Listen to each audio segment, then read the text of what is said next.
What's up, everyone? Thralls of Metal back again with another album review. I am Shredlord. I'm Jammin John. Necrotic Nick. And today we are going to review Alluvial's Sarcoma. This comes out on the 28th of May on Nuclear Blast Records. This is the band's first album on Nuclear Blast Records, though they have an independently released one. Formed in 2016 in Portland, Oregon, though they have moved to Atlanta, Georgia. It's a hell of a trip. Oh, that's a hell of a move. It's a trek. This is, I guess, essentially a supergroup because a lot of the people in this have a pretty established act, so I guess we can call it a supergroup. So pretty much, I would say at the helm of this is guitarist Wes Hawk, who has played in a number of bands, including Glass Casket, The Faceless, Black Crown Initiate, and even spent some time with Devin Townsend recently.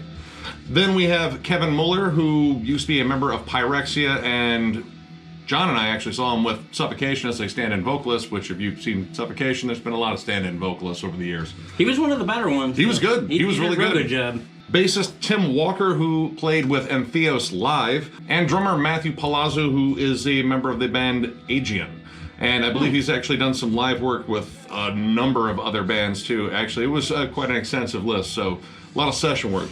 So I would guess this is a supergroup pretty much by extent. And this was billed pretty much as atmospheric death metal, at least on Encyclopedia Metalum. And that's what I went in expecting, though I think this is closer to sort of technical death metal and progressive death metal. Mm-hmm. Right from the opening track, Ulysses, I can tell this gives me feelings of old Meshuggah, a little bit of Wes's time in The Faceless as well. A little bit of his time in Black Crown Initiate. And a little time of his time in Black Crown Initiate. But I liked this album right from the get-go. From the moment I heard this opening track, it fed a lot of my needs. It was very melodic. The riffs were incredibly quick, chaotic, and clean.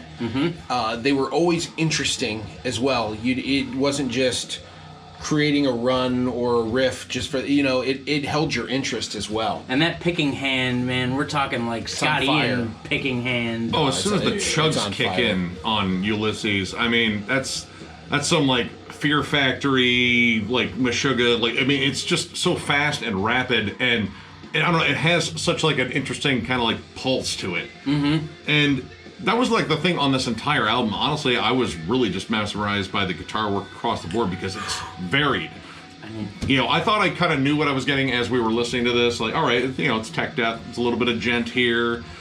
But as this album kept going, it really opened up into a lot of different avenues, and it didn't seem to matter which avenue it was going down. Wes was killing it. If you have no idea who this guy is, shame on you, especially if you're a guitar player, because this guy has a lot of excellent things that can be learned just from listening and watching this guy. He's an unsung hero. He's super underrated. His lead work on The Faceless is Autotheism is some of my favorite ever of all time. Like, the guy's just gross. And he's a nice guy, too. I met him at Peabody's in Cleveland. We met him at Frankie's, too. Yep. Yeah. And at Peabody's in Cleveland, I'd eaten an edible before. It was that show between the Buried Me and the Faceless and the Contortionist. Yep. And I'd eaten an edible and was a little too elevated for my own good, so I went on the back patio and he offered me water because I was having a bad time. What a guy. What a guy. Good looking Thanks, out, Wes. Appreciate it. Now, another one that grabbed me by the short and curlies, twisted and yanked, was the actual song Sarcoma itself. This was just a full-on frontal assault right from the get-go. To me, this is the epitome to showcase how incredibly good, technical, yet still good songwriting. Like, the riffs are flying all around, but this was going to my point, which I illustrated earlier, is even though the riffs are flying around, it still holds your interest and it doesn't feel overdone.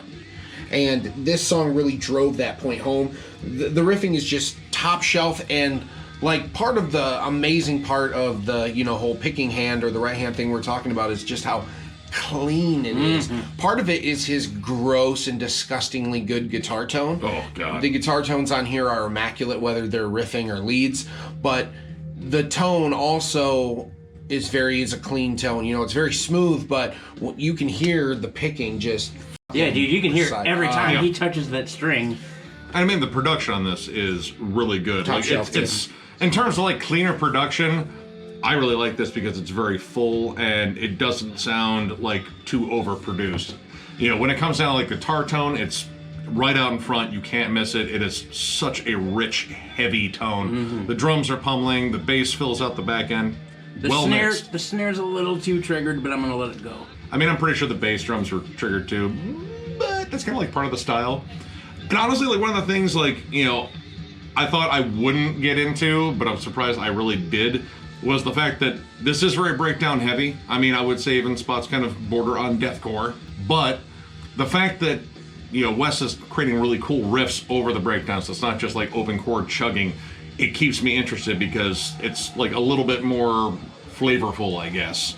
You know, it actually has a really cool hook, besides just, you know, being like a good pummeling breakdown. I liked the song 40 Stories, actually. The intro of that song is like a jazzy Gojira. Gojira in a seedy bar in the 1920s, dimly lit, lots of secondhand smoke to inhale. And then Wes does some clean singing. It's interesting. It's not bad. At least he sings it like a man and not like Captain Puss Pants. No. Like most deathcore bands do. Yeah, no, there's nothing like emo-y about it. It's very dry and raspy. Like, it sounds... Troy Sanders-y. A little bit. He doesn't really bellow it forward as much. It's kind of more breathy. Yeah, like Troy Sanders has laryngitis, maybe. Yeah. Like, you know, it was an off day for Troy. He was a little sick that day. But, I mean, it's kind of interesting because, I mean, they do layer with a lot of effects and a lot of reverb, so it kind of fills out and it really gives it a bit of, like, an atmospheric feel. Honestly, that was one of the first parts where I'd say, okay, that is a more atmospheric sort of thing to really have those vocals very breathy and present right up front in the mix. And how he plays off of the harsh vocals with Kevin is really cool because he's doing these rapid-fire cadences behind them. Yep. I thought that was an exceptionally cool song and a little bit different at this point. Like, right up front, we get a lot of the tech death stuff. And then 40 Stories comes in kind of soft, a little bit more spacey. And then you get songs like Sleepers Become Giants, which, I mean, is honestly kind of like a heavier Gojira song. It's not super technical. It's kind of based around a couple of really good riffs with big hooks in them. And the lead in that song is tastier than your mom's meatloaf. One of the things that makes Wes such an awesome player is his ability to not only play very technical and clean, but he's also very melodic. His phrasing is on another level from a lot of people's. He is able to dance, weave in and out, and stop on a dime and hit the floor. And, you know, he can go 100 miles an hour and then stop right on a dime and play something that's going to make you cry, and then do an ascending pattern that melts your face right off. All while the chords in the back are changing. He's more of a fusion jazz guy. He's coming from, I believe, more of like that jazzier fusion stuff where you get a lot of chord changes. It's not just a blues thing, or it's not just over a power chord where there's no real definition of major, minor, blah, blah, blah, nerdy shit. But what's cool about that is his ability to, no matter where it's sonically going, mode-wise, manipulating the music, he's right there with it, playing all the right notes, and it just gives it a feel that not many people can achieve, because it's really, he's high level, 200 IQ. I mean, the level of syncopation on this album is incredible, and pretty much everything you said is on display in the instrumental Sugar Paper, which sounds like a shitty candy from the 1920s you give to shitty kids. Or something you call your girlfriend that you don't really like. Hey, what's up, my sugar paper? What's up, my sugar paper? Huh. This song, the lone instrumental on here, and it's kind of interesting because the band started off as instrumental. Oh my god, it pulls out every single stop. I mean, it is really a journey of a song. Starts off very slow and very kind like, of spacey. Very like Black Crown Initiate. Yes. Yep. And then it just kind of runs the gamut of different styles in there, like breakdown heavy, very prog laden. The leads on it are absolutely scorching, which I can say about every lead on here, to be honest. And, I mean, it's just pretty much the band firing on all cylinders, minus the singer. He got a little bit of a break. That's good. But, yeah, it's an amazing song, and it definitely feels like it was written to be an instrumental. These songs, granted, they were an instrumental band. Most of them feel like they were written for vocal hooks, or at least like a barrage of growls, which Kevin definitely delivers on here. And rapid fire, slow, some screams in there. He does a really good job. And honestly, one of my biggest surprises on here was the song The Putrid Sunrise. Holy shit, this is a death thrash song. I did not expect that at all. Lots of like interesting, almost kind of voivod riffs mixed in there, kind of like dissonant and squealy. But outside of an atmospheric bridge in Putrid Sunrise, that is a full tilt thrash song. And again, wasn't expecting it. Towards the end of this album, the wheelhouse kind of got bigger. Really odd transitions in the Putrid Sunrise. I mean, there's odd transitions all over this record, but in this one most specifically, it's almost like it didn't fit, but it did, because Wes is a genius. Yeah. Going from that full tilt, like, thrash sound, like, you know, like Vader and Exodus mixed together, to that weird atmospheric bridge, I liked it, but it was kind of strange. But I think they saved all the weird for the interlude null set, the little circle with the slash through it. I don't know why this track's on here. It's just strange. Sex gasps. It's like somebody having an asthma attack during sex. It's like someone startled a bunch of masturbators. Like they all walked in the room and everyone breathed in at the same time. Like, oh, the door was locked. Right, and then they realized they had too many people in the room, so RoboCop showed up. I don't know if it was You were in RoboCop. violation of the 5th OCP Prime Directive. It sounded more like an old speak and spell possessed by the devil, which that actually kind of sounds like a speak and spell anyway. Did anyone have one of those? I did. I just speak and spell. Those things I used to make it. horrifying. Yeah, Once the dude. battery started dying on that thing, like, no, I don't want to play with it anymore. Used to make it say butt cheeks and all the things I would still type into it as an adult. So overall, I was a really big fan of this album. This clicked off a lot of boxes for me. High intensity, great riffing, great songwriting, incredibly beautiful leads, great production. Overall, I just really enjoyed this album from front to finish. So I'm going to go ahead and give it a 4.5. I think this is really solid, and I'm excited to keep listening to it to see what kind of shit I'm going to hear on my 2nd, 3rd, 4th, 5th listen. I'm gonna give it a 3.5. I like the songs. I like Wes Hawk, first of all. He's an incredible guitar player. This is very riffy and very heavy. I'm not sold on the vocalist. I think it covered up a lot too. I don't know. I would have stuck with instrumental. But overall, solid jam. Well, I'm going to be the in-betweener here and go with a 4. I really dug this. It's a solid album. I've always been a fan of Wes Hawk. That goes all the way back to Glass Casket. I mean, he did some incredible stuff in there, too. The songs, I think this time are written to have vocals. The one song that really was an instrumental, it screamed, this should be an instrumental. I couldn't think of a way to shoehorn in vocals.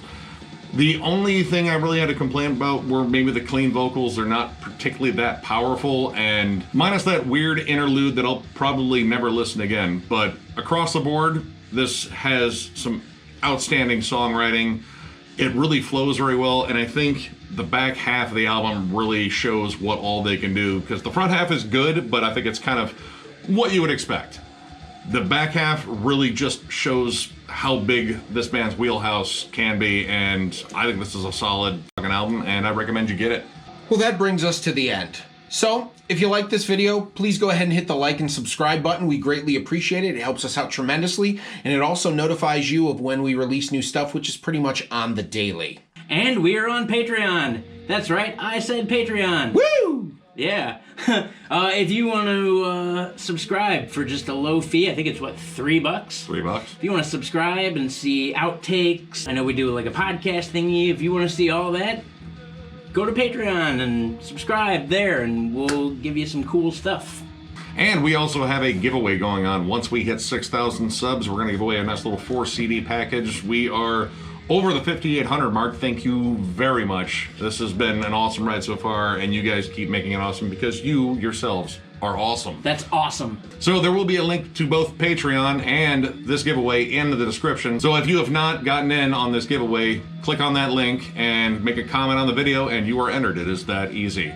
So with that, we thank you all, and we will catch you later.